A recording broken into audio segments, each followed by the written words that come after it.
Muito bom dia, amigos ouvintes da Piratininga. Estamos iniciando mais uma edição do nosso Caminhos da Luz, reflexões sobre a doutrina espírita. Sempre lembrando aqui, logo no início do programa, o nosso telefone 3622-9710 e o site www.radiopiratininga.com. Hoje é dia 20 de março de 2021. Estamos aqui com o Guilherme na técnica e já com as imagens no Facebook. Quem está nos assistindo está naturalmente vendo a minha imagem e a do Dr. João Máximo, que está lá em Cerqueira César. Nós vamos conversar com ele dentro de instantes. Lembrando que no dia 16 de janeiro, o Dr. João esteve aqui conosco, participando do Caminhos da Luz, e o tema foi o Cálice de Jesus. A repercussão foi tão grande e de forma favorável, felizmente, né? Porque o trabalho dele foi fantástico. Então, nós o convidamos para apresentar hoje o tema As Bem-aventuranças. E nós vamos conversar com ele dentro de instantes. Dentro das datas comemorativas, nós temos hoje, dia 20 de março, em 1833, portanto, há 188 anos, nascia na Inglaterra Daniel Douglas Home. Desculpe-me se a pronúncia não está bem ajustada, mas eu acredito que seja assim, Daniel Douglas Home, que foi um grande médium de efeitos físicos, tá? 1833.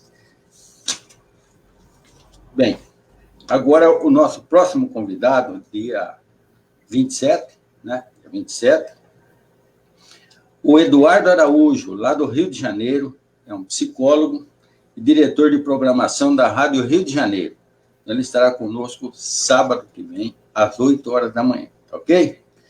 Bem, tudo certinho aí, né, Guilherme? Tudo em ordem? Então vamos em frente. Bom dia, João. Prazer em tê-lo aqui novamente. Tudo em ordem? Bom dia, querido Jair, queridos irmãos da Piratininga, os nossos irmãos que estão agora conectados conosco. É com muita alegria que retorno a esse programa que realmente, para mim, me tocou o coração. Muito obrigado pela oportunidade novamente. Nós vamos à nossa mensagem inicial, João. Depois eu pediria a você, por gentileza, que fizesse a nossa prece inicial, e aí vamos efetivamente no tema As Bem-aventuranças, tá ok? Sim, ok.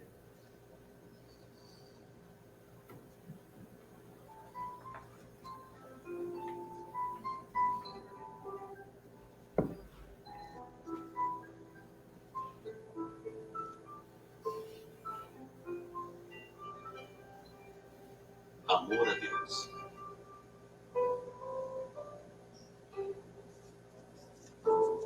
Você ama a Deus? Ou será que você tem medo de Deus? Ainda nos dias de hoje, se ouve a expressão, cuidado, Deus castiga. Ou então, ele é um homem temente a Deus. Temente quer dizer que teme, que tem medo. As frases são infelizes e não verdadeiras. Por que temer a Deus? Se ficarmos com o conceito de Moisés, o grande legislador do povo hebreu, com certeza teremos medo da divindade.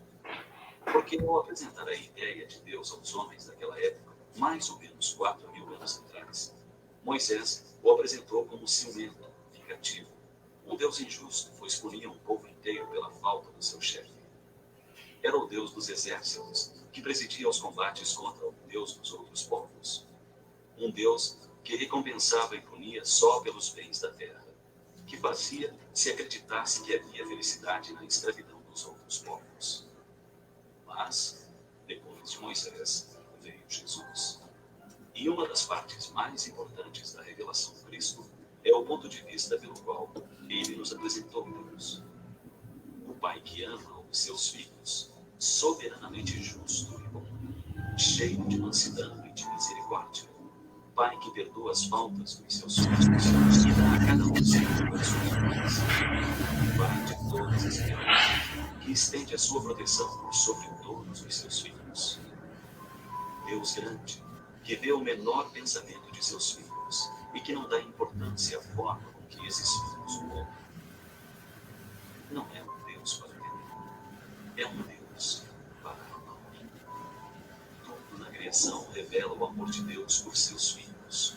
O universo é um poema de beleza e perfeição. A terra preparada até os mínimos detalhes para que o homem nela possa viver e progredir. As sementes que reproduzem segundo sua espécie e saciam. Os rios, lagos e vertentes que propiciam o líquido precioso. As estações com suas características. As variedades infinitas de plantas e de animais. Deus que cria espíritos simples e ignorantes e os coloca nas suas moradas, os mundos, para progredir, conquistarem sabedoria até a perfeição. Deus que ama. Pense nisso.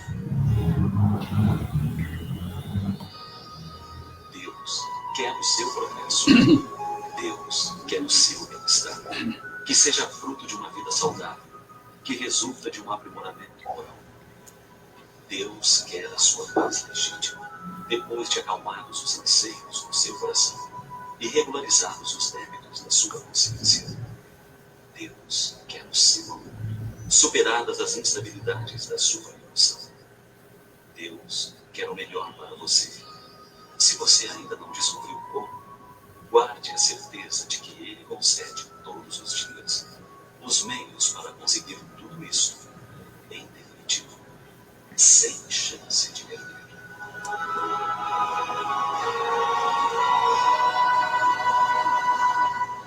Muito bem. Temos aqui já a mensagem da Marli Oliveira, da Márcia Canossa, da nossa amiga Marta Capeloto, que está lá em São Paulo, nos acompanhando lá na Avenida Paulista. Bem, vamos então a nossa prece, depois as bem-aventuranças. João, fica à vontade, vamos em frente. Obrigado, Jair. Bom, convido a todos, então, a fechar os olhos e abrir o coração a Jesus, a Deus nosso Pai, entrando em sintonia com os nossos irmãos espirituais, para que ao longo de todo o nosso programa possamos estar vinculados a eles, recebendo os mananciais de luz que os prepostos do Cristo nos encaminham constantemente, e ao término da nossa reunião, possamos sair fortalecidos, amparados e, principalmente, com firme propósito de nos renovar para, juntos, caminharmos rumo a nosso Mestre Jesus. Que assim seja, graças a Deus. Bom, meus irmãos,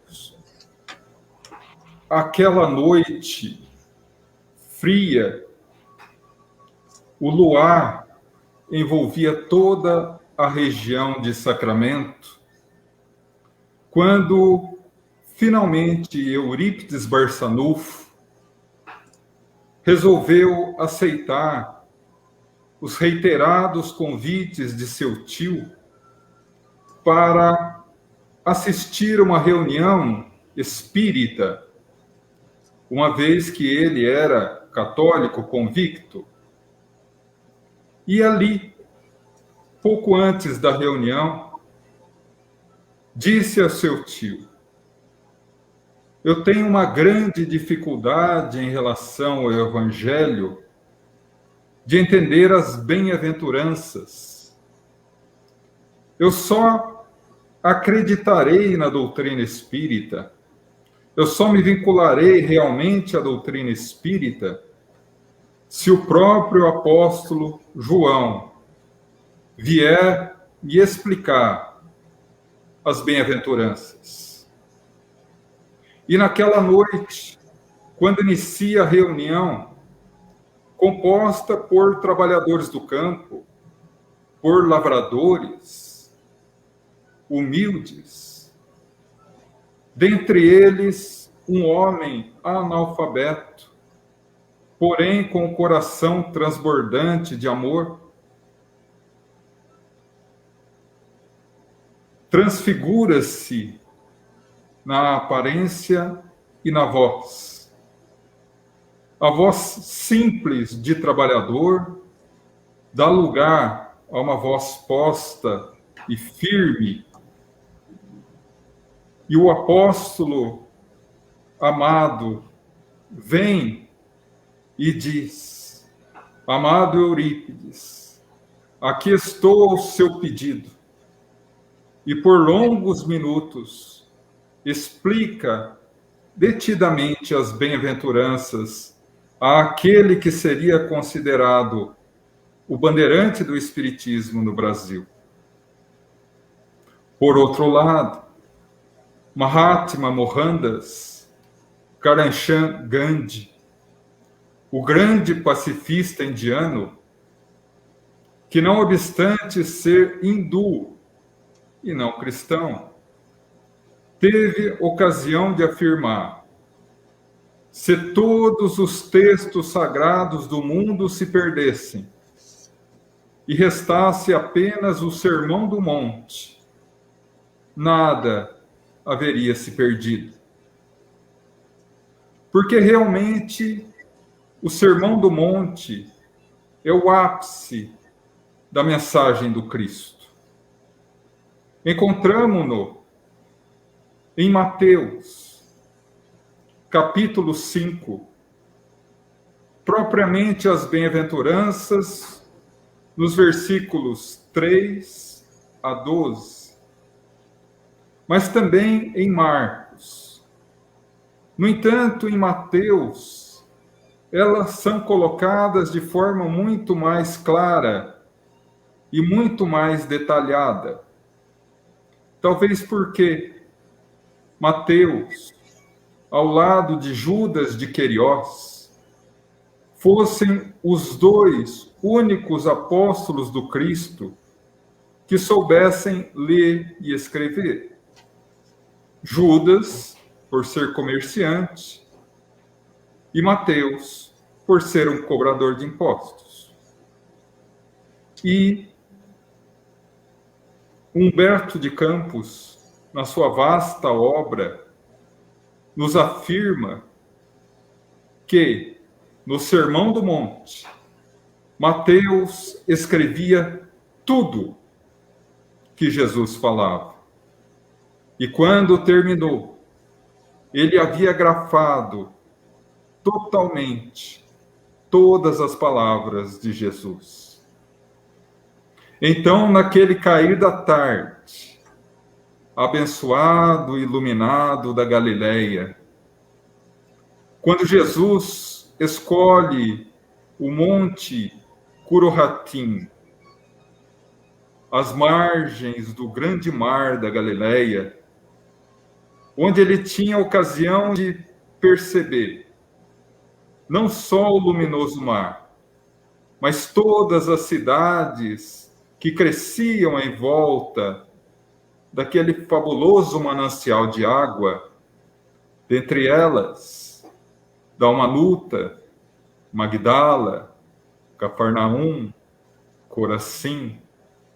E ali, acompanhado já pelos seus apóstolos, e uma multidão de aproximadamente 5.000 pessoas, uma vez que ele, naquele momento, já havia atingido uma fama que ultrapassava as fronteiras da Galileia, da Judéia, da Pérea, da Samaria, e havia atingido grande parte dos países circunvizinhos. Ali estavam uma multidão de desesperados, sofredores, esperançados pela mensagem de Jesus. E nesse contexto, Jesus abre a divina boca para nos presentear com aquilo que seria para toda a posteridade o maior dos ensinamentos do Cristo, o que até hoje é considerado um resumo de conduta perfeita, que é o Sermão do Monte. Mas ali, mesmo no Sermão do Monte, nesse manancial incrível de conhecimento, temos pérolas especiais. Um colar de pérolas luminosas que Jesus nos presenteia. As bem-aventuranças. As bem-aventuranças trazem para nós um roteiro para reencontrar a Deus. No século XVII, já dizia o filósofo Augusto Renan, o homem perdeu o endereço de Deus. E quase 250 anos depois, percebemos que o homem não sabe o que fazer de si mesmo, porque realmente perdeu o endereço de Deus. E as bem-aventuranças são um convite para essa reconexão. O grande estudioso da doutrina espírita, Simão Pedro Lima, afirma uma tese interessante em relação às bem-aventuranças, que elas seriam degraus, os quais cada um de nós poderia se utilizar para ascender na evolução espiritual rumo a Deus. Então, cada degrau seria suporte para o próximo degrau. Cada bem-aventurança sendo um degrau. Então, assim, começa Jesus a nos ensinar. Bem-aventurados os pobres de espírito, pois deles é o reino dos céus. E aí, muitos se afligem, pois não conseguem entender a expressão pobres de espírito. Hoje nós temos 3 formas dessa expressão: pobres de espírito, pobres pelo espírito e pobres em espírito. Mas, em realidade, quando da codificação, particularmente em 1864, quando o eminente professor Allan Kardec preparou o Evangelho segundo o Espiritismo, ele usou da tradução bíblica do mais famoso tradutor de obras bíblicas da Europa, o professor doutor Louis Sarcey, francês. E ali ele achou por bem colocar a expressão pobres de espírito. No entanto, ao vir ao Brasil e ao longo do tempo, o brasileiro tomou a expressão pobre de espírito como uma expressão idiomática, ou seja, uma forma de dizer. Como nós utilizamos, por exemplo, quando chove muito, está chovendo canivete. Ou quando passamos por uma contrariedade, tivemos que engolir um sapo. Demos com os burros na água. Então a expressão pobres de espírito é tomada pelo brasileiro como aquela pessoa destituída de valores morais. Uma pessoa pobre de espírito é uma pessoa ruim, uma pessoa vinculada ao orgulho, ao egoísmo, quando em realidade, na origem semântica da palavra, e principalmente no seu significado original, não só em francês, mas principalmente em aramaico, que era a linguagem de Jesus, ela tem o conceito radicalmente oposto. Porque pobres de espírito, na linguagem original da Bíblia, ou seja, do Evangelho de Jesus, o aramaico, era aos humildes, aos pobres de sentimentos mundanos. Porque a pobreza, no sentido hebraico, ela está muito vinculada à matéria, a mamon, que Jesus veria dizer: não se pode servir a Deus ou a Mamon, o rei, o Senhor, o Deus das riquezas. É nesse sentido. Então Jesus nos coloca os humildes, aqueles que são pobres de sentimentos materiais, mas ricos em sentimentos morais. E nesse sentido, o primeiro degrau que nos compete é o compromisso com a humildade. Porque Jesus promete que aqueles que se comprometem com a humildade são aqueles que terão o reino dos céus. E o que é ser humilde? Ser humilde é compreender-se a si mesmo, entendendo que todos nós, toda a humanidade, está no mesmo patamar evolutivo, que ninguém é melhor do que ninguém, que mesmo que não erremos mais em um dado momento, em uma dada circunstância, temos outros momentos que caímos, e os nossos irmãos também. Então, dessa forma, é compreender que acima de nós há um Deus poderosamente justo e bom, e que cada um de nós tem muito a evoluir e aprender, e que os nossos irmãos são nossos parceiros de caminhada, e que ninguém é melhor do que ninguém. Talvez possamos colocar 2 exemplos sobre humildade. Um de Francisco de Assis, o doce cantador de Assis, quando, por ocasião das suas constantes saídas nas ruas de Assis a pedir esmola, pedir remédio, alimento, roupa para os pobrezinhos que atendia, certa vez bateu na casa de um próspero e rico comerciante da cidade, que era amigo de seu pai e sabia da sua condição. E quando ele pediu algo, ele recebeu do homem uma gusparada no rosto. Naquele momento, Francisco, com a mão, enxuga o rosto, estende a mão novamente e diz, com uma voz suave, daqueles portadores da humildade do coração, daqueles que realmente são os pobres de espírito: meu Senhor, Deus o abençoe por ter dado o que eu mereço, mas não teria nada para os meus pobrezinhos? E como a violência e a truculência, o ódio e o orgulho só ouvem a voz do coração e da humildade, o homem começou a chorar e se caiu de joelhos diante de Francisco.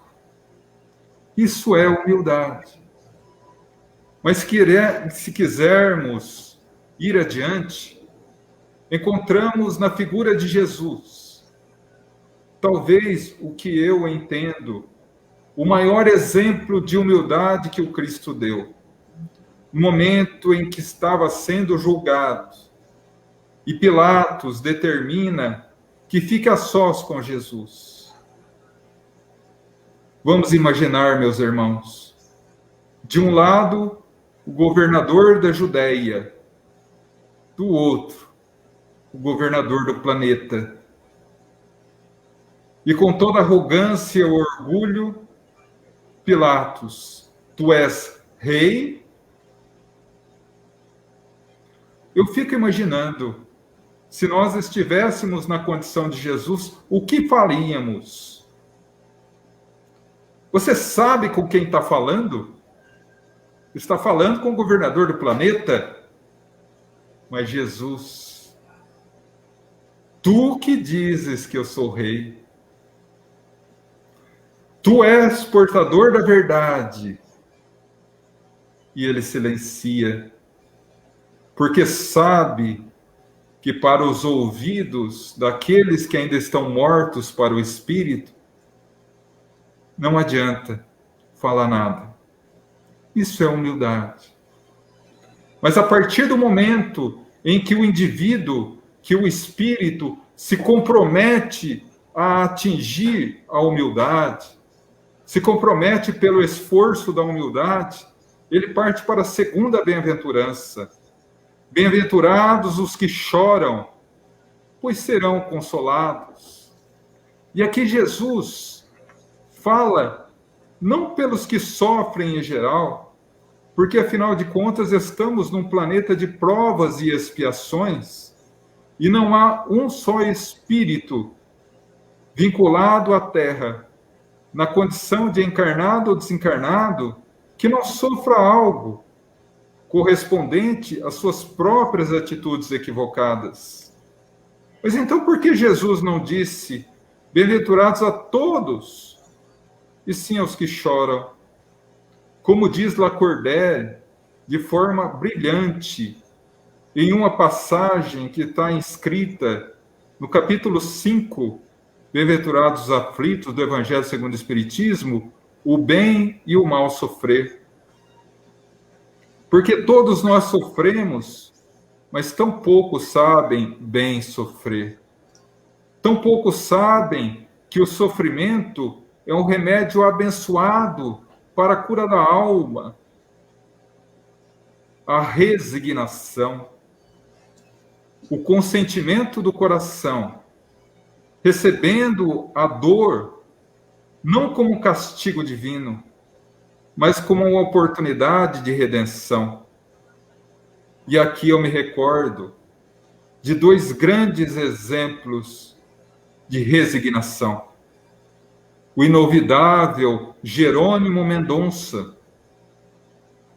30 anos paralisado do pescoço para baixo, dos quais 20 anos cego. E em uma entrevista em Brasília, o repórter lhe perguntou: Senhor Jerônimo, o senhor é casado? E ele respondeu, rindo: Claro, meu filho, sou casado com a dor no civil e com o espiritismo no religioso. Mas, em outra oportunidade, quando Divaldo Franco fazia uma visita a Chico Xavier, Chico chegou a Divaldo e disse: Divaldo, soube que você casou? Não casei não, Chico. Não, mas eu estou certo que você casou. E ele começou a até ficar em dúvida, porque Chico não erra. Como assim, Chico? Eu soube que você teve um problema cardíaco? Ah, sim, é verdade. Eu tive um infarto que me gerou uma angina. Então, meu filho, você é casado com a dona Angina. Ah, sim, Chico.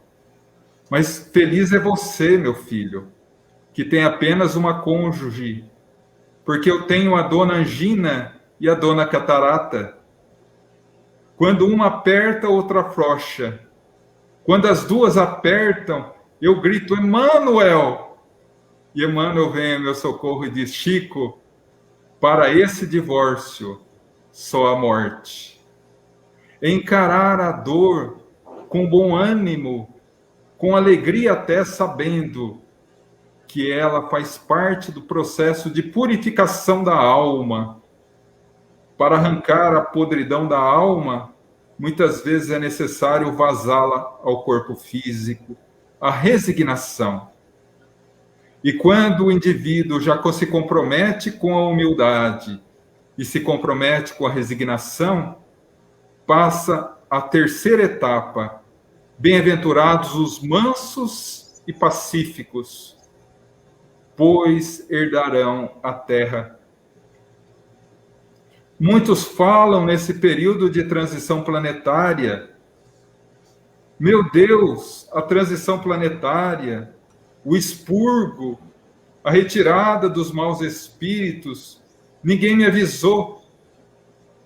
Terceiro mandamento, quarto mandamento da lei de Moisés, 3.500 anos antes de nós, honrar pai e mãe, para que Deus vos conceda a terra e a bem-aventurança de Jesus há 2000 anos. Bem-aventurados os mansos e pacíficos, pois herdarão a terra. Aqui, Jesus se refere aos mansos e pacíficos, ou seja, aqueles que buscam a paz, que buscam a mansuetude, aqueles avessos à violência, ao ódio, a todos os motivos de desajuste, aqueles que cultivam o saber esperar, que conhecem a ciência da paz, que nós conhecemos pelo nome de paz-ciência. A ciência da paz. Ser paciente é ser manso e pacífico, é procurar a paz em tudo. E aqui, mais uma vez, chamamos Mahatma Mohandas Karamchand Gandhi, o grande pacifista, que em uma época em que já era perseguido, que seu país era dominado pela tirania do Império Britânico, ele andava por uma praça de Nova Delhi, quando um soldado britânico chega a ele e, sem dizer nada, o espanca. Ele cai, se levanta e humildemente olha com compaixão ao soldado jovem. O soldado, irado pelo fato dele ter se levantado, espanca-o de novo e ele novamente cai. Novamente se levanta e olha com compaixão. Pela terceira vez, o soldado, já furioso, lhe bate no rosto e diz: quem te ensina essa covardia de não reagir? E Gandhi, hindu, aponta para o jovem e diz: o homem que está no seu peito. O soldado trazia um crucifixo com a imagem de Jesus. E como eu disse, a violência só respeita os mansos e pacíficos, os humildes. Ele se ajoelha e chora aos pés de Gandhi. Mas a partir do momento em que nos comprometemos com a humildade, nos comprometemos com a resignação, nos comprometemos com a paciência. Bem-aventurados os que têm fome e sede de justiça, pois serão saciados.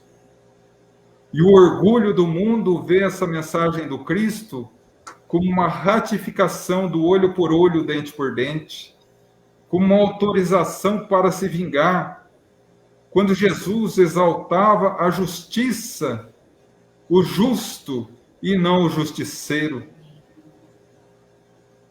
A justiça está vinculada ao direito e ao dever e ao respeito. Não há justiça sem esse triângulo basilar: direito, dever e respeito. Ser justo é saber que eu tenho o privilégio de direitos, mas eu tenho a obrigação dos deveres. Que o meu irmão, seja quem for, tenha a obrigação dos deveres para comigo e para com todos, mas também tem os privilégios dos deveres. E diante disso, eu devo me esforçar por respeitar o direito dos outros. Me recordo até hoje, quando na primeira aula de filosofia jurídica da faculdade, a professora, uma grande filósofa e jurídica, nos disse: o nosso direito termina quando começa o do outro. E é exatamente isso não é a ratificação do mal pelo mal, não é a lei de Talião, é conhecer os próprios direitos e se obrigar a cumprir os próprios deveres. Se cada um de nós cumprisse os seus deveres, tendo total conhecimento dos seus direitos e respeitasse isso em todos, o mundo seria um paraíso. E é nesse sentido que Jesus fala: ah, João, mas respeitar até o direito dos criminosos? E aí Chico Xavier, certa vez, pergunta a Emmanuel: Emmanuel, por favor, eu gostaria de saber o que é criminoso no sentido espiritual da palavra. E Emmanuel sorri e diz: Chico, criminoso somos qualquer um de nós que é descoberto. Porque, em realidade, todos nós cometemos crimes variados perante a lei divina.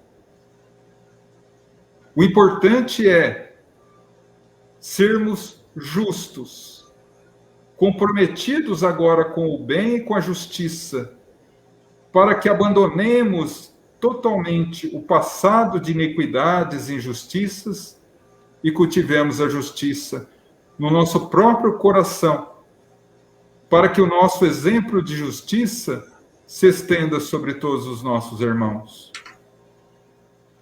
E a partir daí, encontramos na justiça o exemplo, por exemplo, de Nelson Mandela,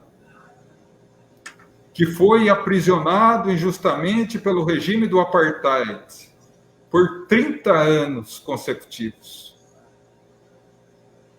E ao esse regime cair na África do Sul e ele ser finalmente libertado, a primeira pergunta: Mandela, você guarda mágoa de quem te aprisionou? Não. Porque eu pensei, se eu saísse daqui guardando mágoa, continuaria aprisionado. Aprisionado numa prisão muito mais terrível, que é a prisão da mágoa. E tanto é a realidade que o seu carcereiro de 30 anos, quando ele assumiu o governo da África do Sul, foi convocado por ele para fazer parte do seu ministério. Isso é ser justo. Mas uma vez comprometidos com a humildade, com a resignação, com a paciência, com a justiça, bem-aventurados os misericordiosos, pois alcançarão misericórdia. E o que é misericórdia, senão compaixão? Agir com os outros com paixão, com sentimento, sentir a dor do outro, a piedade.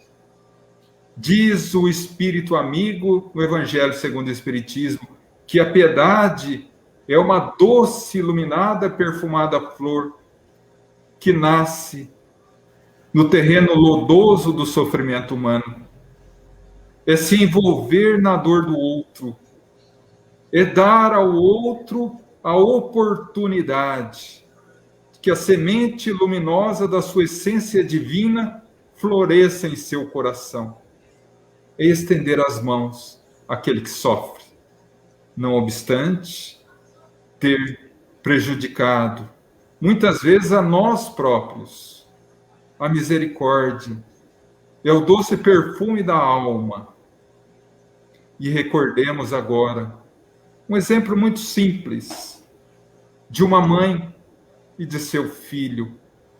Uma mãe religiosa, uma mãe voltada a Deus, uma mãe cumpridora dos seus deveres, mas que vê a dor do seu filho único, aos 13 anos, se envolver com a maconha, aos 15, com a cocaína, aos 17, começou a traficar, aos 20, é um famoso traficante bandido, matava sem sentimento nenhum, com duelo com a polícia, aos 25 anos morre, assassinado. Apesar da dor, a mãe continua a sua vida, sendo fiel a Deus, honesta, devota. O filho vai ao inferno de Dante, alegoria para as regiões infernais da própria consciência. E a mãe, após uma vida de luta e sacrifício, ascende ao céu da consciência tranquila. Encontra Deus na sua própria consciência. Bem-aventurada, minha irmã, ascendeste aos céus pela sua vida de humildade. Qual a primeira pergunta que essa mãe fará? Cadê meu filho? Segundo as tradições antigas, Deus fala lá para a mulher: seu filho está perdido no inferno. Então eu vou com meu filho. Não, você não pode. Você atingiu o céu.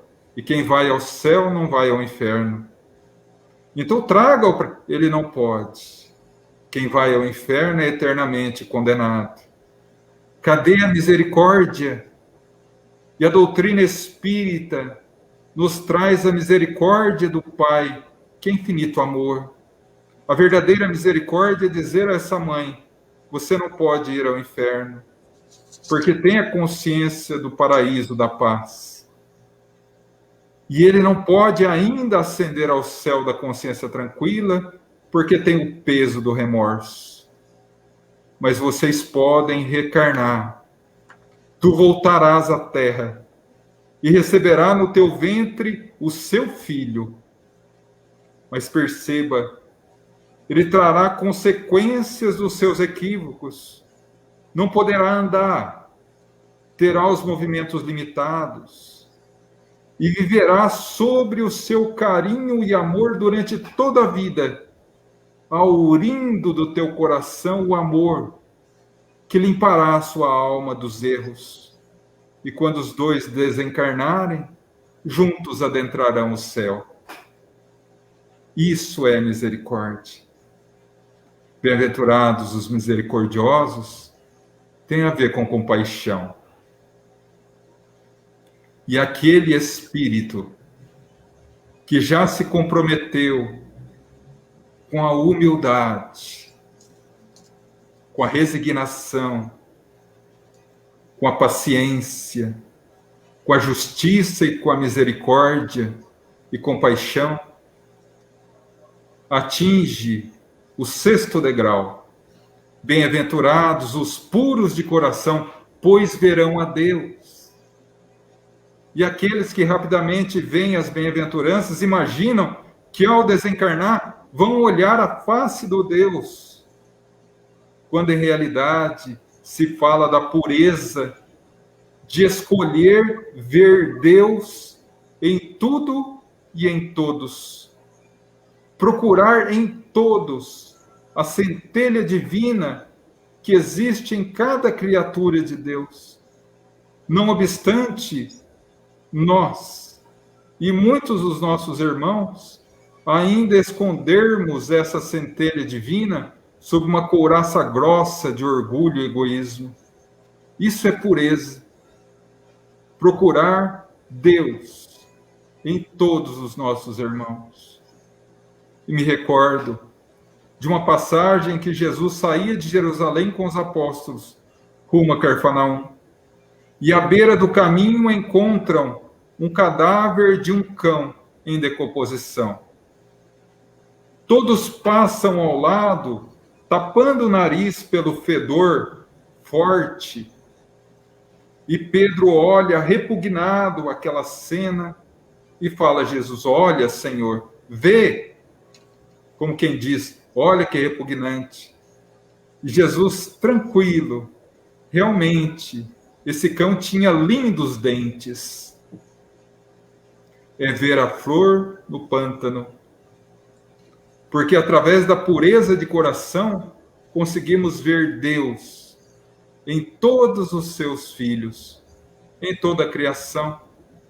Como dizia o cantador de Assis, ver Deus em tudo e em todos. Mas aí, aquele espírito já comprometido, já vinculado, já se esforçando por adquirir a humildade, a resignação, a paciência, a justiça, a compaixão e a pureza de coração, finalmente chega ao 7º degrau. Bem-aventurados os pacificadores, pois serão chamados filhos de Deus. E ser pacificador é diferente de ser pacífico. O pacífico, como dissemos, é aquele que busca a paz, que evita o confronto, que não compactua com a violência. Mas o pacificador é aquele que tem a atitude de transbordar paz, a atitude de trabalhar pela paz, aquele que semeia a paz. E por isso os grandes exemplos de pacificadores sempre se encontram em meio a batalhas e tormentos, porque é o toque de luz. Vejamos 2 exemplos de pacificadores. Francisco de Assis, o doce cantador de Assis, aquele que teria sido João Evangelista e que agora retorna com a missão grandiosa de divulgar a paz no mundo. Naquele antigo ano de 1216, quando resolve visitar o então Papa Inocêncio III e se apresenta ao Vaticano em trajes sujos e rasgados, como um mendigo, e não lhe tem acesso ao Papa. Naquela noite, o Papa sonha que a Capela Sistina está ruindo, e de repente um mendigo se aproxima e salva a capela, e ele ouve uma voz: receba o mendigo, porque é meu enviado. Imediatamente o Papa acorda, chama seu secretário e diz: aí, algum mendigo querendo falar comigo? Tem sim, claro. E Francisco adentra. E fala ao Papa de forma tão bela sobre o Evangelho de João. Claro, é o próprio João Evangelista reencarnado. E o Papa fica tão abismado com isso, que diz aos seus asseclas e seguidores: estou diante de um verdadeiro missionário do Cristo. Vem diante de Francisco e diante da boquiaberta expressão dos arcebispos e cardeais, beija os pés empoeirados de Francisco e diz a ele: peça o que quiser. E ele humildemente pede: rogo a vossa santidade que acabe com as cruzadas, as guerras santas, matar em nome de Jesus. E ali tem o fim desse episódio tão triste e sangrento da história humana. Mas pacifista, pacificador, também fora Mahatma Mohandas Karamchand Gandhi, que diante do Império Britânico que dominava a sua Índia e o Paquistão, conseguiu derrubar o império e trazer a liberdade aos seus irmãos indianos e paquistaneses, sem desferir um golpe, sem empunhar uma arma, pela tese da não violência. E morre pela violência. Naquela manhã, em Nova Delhi, hospedado na casa de um amigo que era delegado, após um jejum, iria falar ao povo, ao seu povo. E o amigo diz: vou contigo. E ele agradece sorrindo. Quando percebe que o amigo estava colocando o revólver no coldre, ele diz: o que estás fazendo? Mahatma, Nova Delhi está apinhada de fanáticos e com certeza irão matá-lo ou tentar a sua morte. E ele simplesmente diz: a minha causa é da não violência. Se eu permitir que leves a arma, eu estarei contrariando tudo o que eu digo e deveria abandonar a minha tese e fazer outra coisa. Mas a minha vida é pela não violência. Se eu não morrer pelos braços da violência, é sinal que eu não terei cumprido a minha missão. E minutos mais tarde, quando ele atravessava a multidão, amparado pelas duas sobrinhas, uma voz rouca lhe chama-lhe o nome: Gandhi! Ele se volta e 5 tiros lhe atravessam o peito. E a multidão desesperada, os óculos redondos caem. Ele vai a mão ao peito, ao ferimento, e diz apenas: ó Rama, ó Deus. E se torna o maior pacifista do século XX. Mas a partir daí, uma vez que o espírito se compromete à renovação da humildade, da resignação, da paciência, da justiça, da compaixão, da pureza e da busca da paz, vem 2 últimas bem-aventuranças que, na realidade, não são degraus, mas advertências do Cristo. Bem-aventurados são vós, quando são perseguidos por causa da justiça e verdade, e por causa do meu nome, pois grande é vosso galardão no reino dos céus. Porque os profetas antes de vós também foram perseguidos. E aí Jesus adverte para o que ocorreria agora, quando aqueles que são comprometidos com o Cristo, comprometidos a atingir as bem-aventuranças, são tidos como loucos, são tidos como lunáticos, numa sociedade atual que é uma total inversão de valores morais, onde o correto é ser corrupto, onde o correto é ser sensual, quando o correto é brigar e discutir, e quando o manso e pacífico, o misericordioso, o puro de coração, o pobre de espírito, quando os que choram pela resignação são os fracos, são os estranhos, são aqueles que são perseguidos pela horda, pela multidão daqueles que ainda não encontraram o caminho do Cristo e olham aqueles que já começam a se levantar como fanáticos e como malucos, como loucos. Mas bem-aventurados aqueles que prosseguem até o fim, pois eles herdarão o reino dos céus.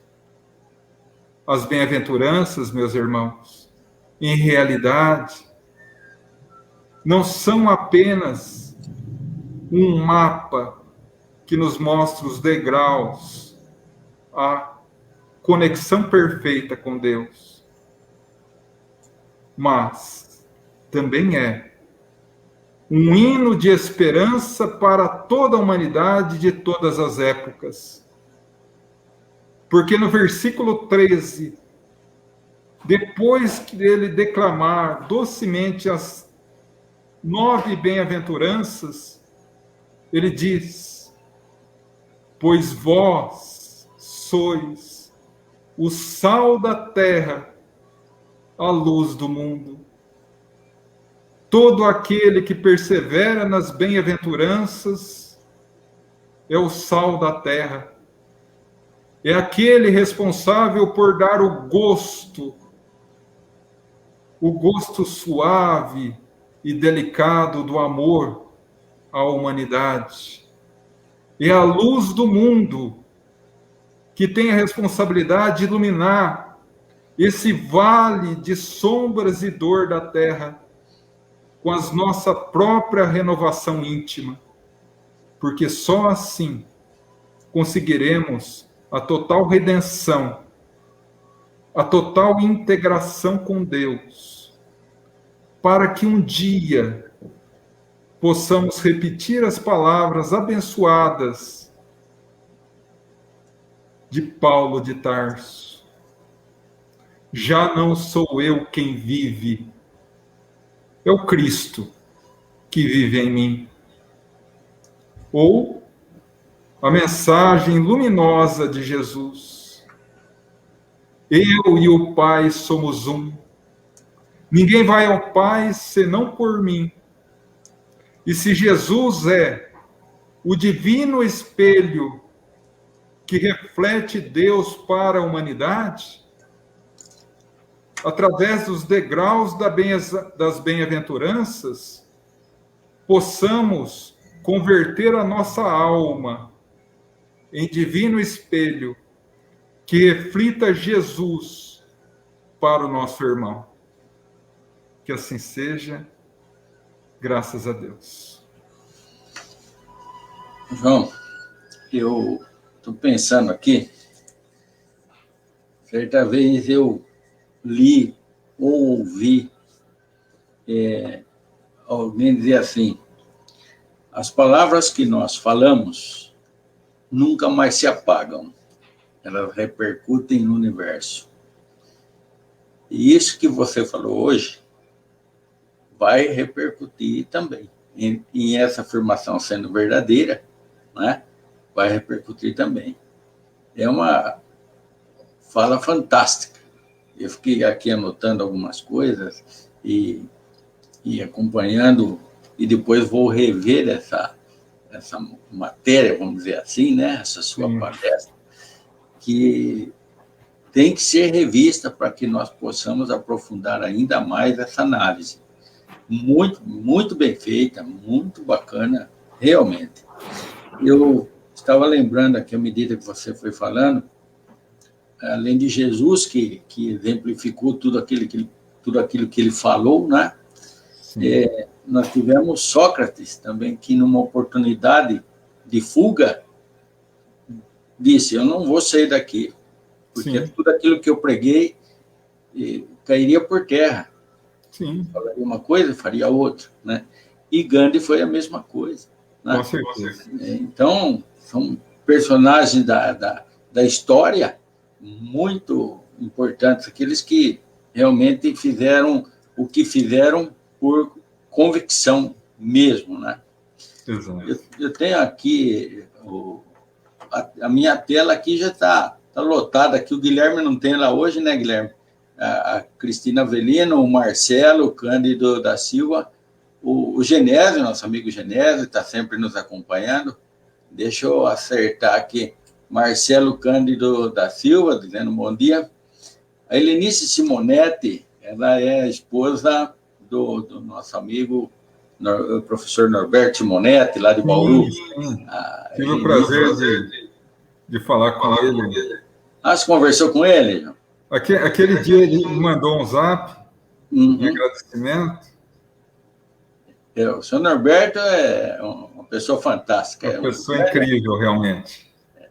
E a esposa dele está dizendo assim, cada vez mais que escutamos histórias de Jesus, vamos reconhecendo efetivamente o quanto somos espiritualmente pequenos. Essa é uma observação dela, né? Com certeza, com certeza. Pois nós temos aqui o Luiz Fernando Secolim, que é o filho do nosso amigo Carlão, lá do Perlato. Ele diz aqui, bom dia a todos. Hoje, dia da felicidade. Feliz aquele que tem evangelho. Tem no evangelho a felicidade. Muito bom. E a Helenice, também numa outra observação, diz assim, olha, João, que Jesus te recompense em multiplicidade por essa caridade de compartilhar conosco esse estudo tão lindo e consolador. Essa observação dela. Que Deus nos abençoe a todos, né, minha irmã? Deus nos abençoe. O Antônio Avelino também, dizendo que Deus nos abençoe. A Maria Aparecida Riqueira, que eu já falei. Então, o que eu tenho aqui, os nomes que eu tenho na tela até agora. E a Helenice, aqui no finalzinho, está dizendo assim, emocionada, gratidão. Gratidão e gratidão. Que Jesus te conceda muita saúde, paz e felicidades para você e todos os seus. E a Francisca Saraiva diz aqui, bom dia a vocês, amigos, é maravilhoso e reconfortante nesses dias tão difíceis ouvir essas palavras. Muito obrigada. Bom final de semana a todos. Aquilo que nós estávamos pensando, pelo menos aqui, né? Nos dias de hoje, com tanta dificuldade, nós ouvirmos isso, e que, eu estava dizendo, vai repercutir no universo, mas que vá mesmo para o planeta todo e para o universo, para que as pessoas possam mudar diante da situação em que vivemos hoje, né, João? Eu acredito realmente que a questão toda, esse período principalmente, é um período de despertamento para o nosso compromisso como espírito imortal, né? E esse compromisso passa pelas bem-aventuranças, né? Sem dúvida. Ô, João, ainda temos um tempinho. Se quiser dizer mais alguma coisa, fique à vontade. Não, só da minha gratidão, também a gratidão a você, Jair, que me acolheu aí na rádio, no seu programa, de forma tão carinhosa, aos irmãos aí da técnica, que estão aí com você também, a colaboração, e a todos os nossos irmãos que estão conectados aqui com a gente, seja pela rádio, seja pelo Facebook, né? A minha gratidão, o meu carinho, não só pela presença conosco aqui essa manhã, mas também pela energia tão gostosa que a gente sentiu aqui e que cada um faz parte dessa energia gostosa para que a gente possa se renovar, viu? Muito obrigado, minha gratidão mesmo. Olha, eu te agradeço em nome de todos aqueles que nos acompanharam pelo rádio, pelo Face, que nos verão ainda, né? Porque isso ficará gravado, poderá ser acionado, né, Guilherme? Lá no Face, fica gravado. Eu agradeço pela sua colaboração, pela luz que você trouxe aqui nesse horário, aqui no nosso Caminhos da Luz. Né? Muito obrigado mesmo. Eu espero que possa contar com você em outras oportunidades. Acredito, não eu posso, mas que nós possamos. Estou falando aqui, tenho certeza, em nome dos nossos ouvintes, daqueles que têm o hábito de nos acompanhar. Realmente, o sábado começa, amanhã de sábado começa iluminada com essas palavras que você nos trouxe. Muito obrigado mesmo. E tenha certeza, Jair, que o prazer é todo meu. Foi uma grata alegria para o meu coração conhecê-lo, conhecer os nossos irmãos da Piratininga, e com toda certeza, quando quiserem, quando se dispuserem a me ouvir novamente, estou à disposição. Muito obrigado, mais uma vez. Guilherme, obrigado pela sua ajuda, porque sem o Guilherme aqui não dá para fazer nada. O Guilherme que Eu também agradeço o Guilherme aí, que fica aí nos bastidores, mas fazendo que o programa saia também, né, Jair? Isso, ele que coloca a imagem e o som aqui para nós. Então, a todos vocês que nos acompanharam pelo Face, pela rádio, nossa gratidão, que tenham um excelente final de semana. Lembrando aqui o nosso próximo convidado, o Eduardo Araújo, lá do Rio de Janeiro, um psicólogo e diretor de programação da Rádio Rio de Janeiro. A Rádio Rio de Janeiro, ela transmite programa espírita durante 24 horas. Né? Ela é uma rádio muito conhecida nesse meio. Bem, e lembremos-nos, oremos uns pelos outros, pelo Brasil também, que precisa muito, né, João? Sim, sim. E que a humanidade possa tomar caminhos melhores, caminhos de luz e de paz. Grande abraço. Ótimo final de semana.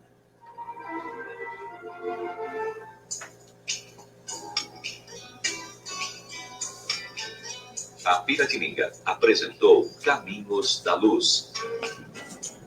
Encerrar a live, gente. Reflexão sobre a doutrina espírita, palavras de otimismo e conforto espiritual, mensagens para uma vida melhor.